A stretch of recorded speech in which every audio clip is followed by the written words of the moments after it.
চট্টগ্রামের মিরসরাইয়ের বারিয়ারহাট পৌরসভায় ফুটপাত দখলে চলছে মহোৎসব।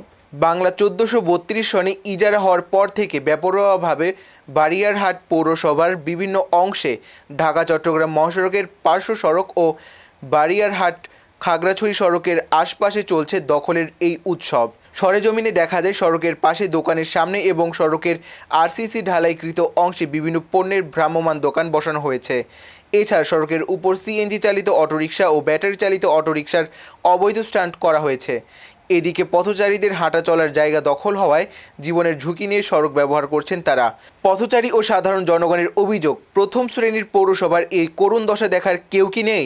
ভ্রাম্যমাণ দখলদারগণ জানান, ইজারার দৈনিক দোকান প্রতি ৭০ থেকে ১০০ টাকা পর্যন্ত আদায় করে।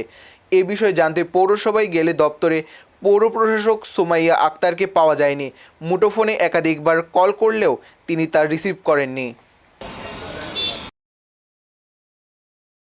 পাল্লা পাল্লার জন্য